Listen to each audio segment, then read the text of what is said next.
साथ ऑक्सीजन को लेकर हाई लेवल बैठक खत्म। इस वक्त की बड़ी खबर, पीएम मोदी की अध्यक्षता में बैठक हुई। कोरोना के तीसरी लहर को लेकर बैठक में चर्चा हुई।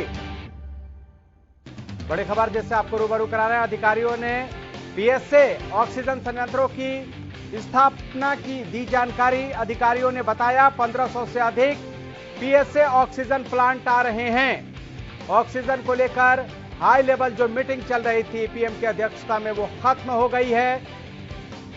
पीएम ने इस बैठक की अध्यक्षता की। इस दौरान अधिकारियों ने उन्हें कई जानकारी दी। कोरोना की तीसरी लहर को लेकर भी इस बैठक में चर्चा हुई। अधिकारियों ने पीएसए ऑक्सीजन संयंत्रों की स्थापना की भी जानकारी दी है। बड़ी खबर इस वक्त की, अधिकारियों ने बताया 1500 से अधिक पीएसए ऑक्सीजन प्लांट आ रहे हैं। आपको बता दें कि कोरोना की दूसरी लहर में ऑक्सीजन संकट को लेकर काफी समस्या हुई थी और कई लोगों की सांसें ऑक्सीजन की वजह से रुक गई थी। ऑक्सीजन को लेकर अफरा तफरी का भी माहौल देखने को मिला था। लेकिन जिस तरह से तीसरी लहर की संभावनाएं हैं, उसके बीच प्रधानमंत्री की यह बैठक काफी अहम मानी जा रही है।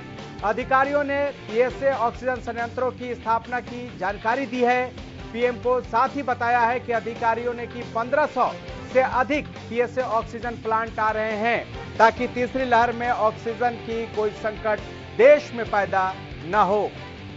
बड़ी खबर जिससे आपको रूबरू करा रहे हैं, इस वक्त की पीएम मोदी की अध्यक्षता में ऑक्सीजन को लेकर हाई लेवल समीक्षा बैठक हुई। कोरोना की तीसरी लहर को लेकर भी इस बैठक में चर्चा हुई, जिस दौरान अधिकारियों ने पीएसए ऑक्सीजन संयंत्रों की स्थापना की जानकारी पीएम नरेंद्र मोदी को दी। साथ ही अधिकारियों ने बताया कि 1500 से अधिक पीएसए ऑक्सीजन प्लांट आ रहे हैं।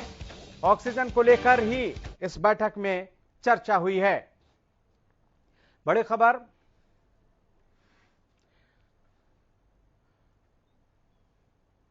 और इस पर ज्यादा जानकारी के लिए हमारे संवाददाता राजा पटेल हमारे साथ जुड़ चुके हैं। राजा, जिस तरह से ऑक्सीजन को लेकर यह हाई लेवल मीटिंग चल रही थी, क्या कुछ निकलकर सामने आया है? बैठक खत्म हो गई है? और बिल्कुल खाली साफ तौर पर मैं आपको जानकारी दे दूं कि 3 घंटे ये मीटिंग चली है। इसमें जो कैबिनेट सचिव हैं, स्वास्थ्य सचिव है और प्रमुख सचिव, तमाम जो बड़े अधिकारी हैं साफ तौर पर वो मीटिंग में मौजूद थे। और जिस तरीके से सख्त आदेश देश के प्रधानमंत्री नरेंद्र मोदी ने दिया है कि जल्द से जल्द तमाम जो राज्य हैं वहां पर ऑक्सीजन की आपूर्ति की जाए, इसको लेकर तमाम कहीं ना कहीं जो ये मीटिंग में कहीं ना कहीं फैसला लिया गया। जी, कहीं ना कहीं इसको लेकर मीटिंग में फैसला किया गया है। लेकिन राजा पटेल, हमने देखा था दूसरी लहर में कैसे ऑक्सीजन की लड़ाई कोर्ट तक पहुंच गई थी। दिल्ली को हाई कोर्ट तक जाना पड़ा, उसके बाद ऑक्सीजन को लेकर उनके कोटे जो हैं वो निर्धारित करने पड़े और देश भर में अफरा तफरी का माहौल रहा था।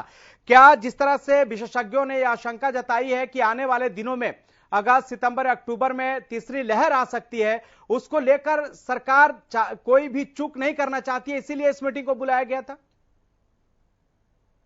ताकि ऑक्सीजन की स्थिति पता चल सके पूरे देश में?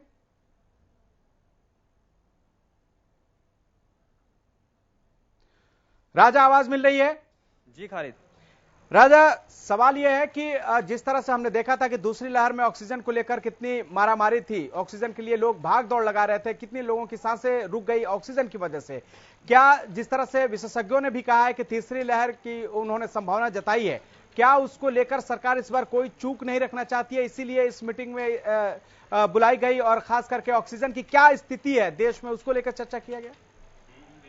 बिल्कुल खाली साफ तौर पर 3 घंटे से ज्यादा कहीं ना कहीं इस मीटिंग को हो गया और साफ तौर पर देश के प्रधानमंत्री खुद इस मीटिंग को ले रहे थे। तमाम जो बड़े अधिकारी हैं, चाहे स्वास्थ्य सचिव की बात करें, प्रमुख सचिव की बात करें, कैबिनेट सचिव की बात करें, तमाम जो बड़े अधिकारी हैं इस मीटिंग में मौजूद थे। और सबसे ज्यादा जो फोकस किया गया वो ऑक्सीजन को लेकर किया गया, क्योंकि जिस तरीके से सेकेंड लेयर में हमने देखा कि किस तरीके से काफी दिक्कतों का सामना कहीं ना कहीं लोगों को करना पड़ा था। काफी लंबी लंबी लाइनें, अलग अलग राज्यों में किस तरीके से ऑक्सीजन की कमी आ गई थी, उसको लेकर साफ तौर पर यहाँ पर 3 घंटे ये मंथन चला है। सख्त आदेश देश के प्रधानमंत्री नरेंद्र मोदी ने तमाम जो सचिव हैं उनको दिए हैं कि हर एक राज्य में कहीं ना कहीं ऑक्सीजन प्लांट लगाया जाए और जल्द से जल्द ऑक्सीजन प्लांट चालू भी किया जाए। लगाने की बात तो अलग और चालू भी करने के यहाँ पर निर्देश दिए हैं। तो साफ तौर पर अलग अलग राज्यों में पूरे देश की बात करें तो 1500 ऑक्सीजन प्लांट साफ तौर पर लगाए जाएंगे। वहीं बात करें मेडिसिन की साफ तौर पर अलग अलग राज्यों में किस तरीके से, जिस तरीके से बात करें तीसरी लहर को लेकर लगातार सरकार गंभीर है, केंद्र सरकार लगातार गंभीर है, लगातार मीटिंगों का दौर जरूर जारी है, पर जिस तरीके से एक्सपर्ट की बात करें तो अक्टूबर और सितंबर जिस तरीके से बता रहे हैं कि तीसरी लहर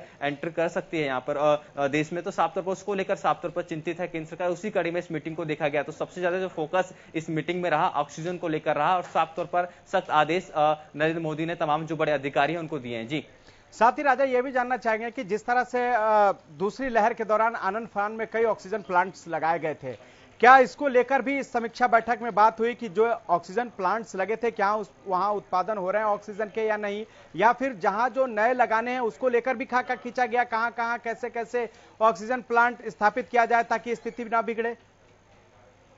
बिल्कुल खाली साफ तौर पर जो टारगेट है 1500 ऑक्सीजन प्लांट लगाने के निर्देश देश के प्रधानमंत्री ने दिए हैं, और साफ तौर पर अलग अलग लोकेशंस की हर एक राज्य में जिस तरीके से बात करें आनंद फानन में जिस तरीके से सेकंड लेयर थी और उसके बाद कई जगह ऑक्सीजन प्लांट लगाए, उनको लेकर भी कहीं ना कहीं यहाँ पर डिस्कशन हुआ कि किस तरीके से वो ऑक्सीजन प्लांट चालू है, कितनी आपूर्ति हो रही है, राज्य में कितने ऑक्सीजन मौजूद है, इन सभी चीजों को लेकर साफ तौर पर, क्योंकि लंबा मंथन चला है, खाली 3 घंटे से ज्यादा का समय हो गया इस मीटिंग को लेकर, तमाम जो बड़े अधिकारी हैं वो मीटिंग में मौजूद थे, तो साफ तौर पर काफी ज्यादा फोकस जो रहा, सबसे ज्यादा जो फोकस रहा वो ऑक्सीजन को लेकर रहा, क्योंकि ऑक्सीजन की काफी ज्यादा दिक्कत पूरे देश में देखने को मिली थी अलग अलग राज्यों में। इसको लेकर तमाम जो निर्देश देश के प्रधानमंत्री ने दिए, तो सबसे जो बड़ा फोकस कहीं ना कहीं ऑक्सीजन को लेकर रहा। साफ तौर पर जो अलग अलग राज्यों में जिस तरीके से ऑक्सीजन प्लांट है उसको लेकर भी यहाँ पर कहीं ना कहीं डिस्कशन हुआ, क्या उन ऑक्सीजन प्लांट में कितनी गैसेज है, किस तरीके से। राजा पटेल, आप नजर बना के रखिए, आपसे अपडेट लेते रहेंगे, आप हमारे साथ जुड़े इसके लिए आपका बहुत बहुत शुक्रिया। और इस बीच